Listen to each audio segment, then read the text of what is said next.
Monsoon जो spell ख़त्म थियण बावजूद म्यूनिसिपल इंतजामिया जी नाअहली सबब पुराने सखर जा हेठाई वारा इलाइक़ा बरसाती पानी में बुॾल। सफ़ाई अमलो ग़ाइब, मेयर सूधो, ऑफिसर अघूर निंड में सुतल। गरीब अवाम परेशान, कोई ॿुधण वारो नाहे, अवाम जूं दाहूं।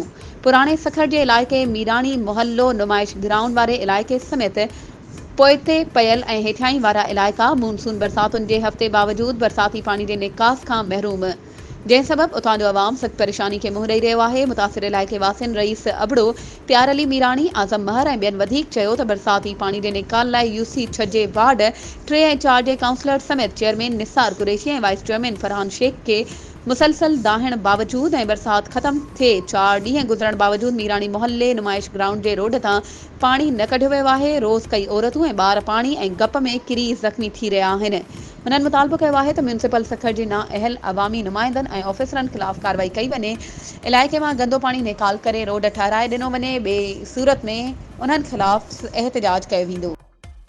वधीक ख़बरुनि ऐं अपडेट्स जे लाइ असांजे चैनल खे सब्सक्राइब कयो ऐं हा, बेल आइकन खे प्रेस करणु न विसारिजो त जीअं असांजी हर नई अचण वारी वीडियो तव्हां ताईं पहुचे।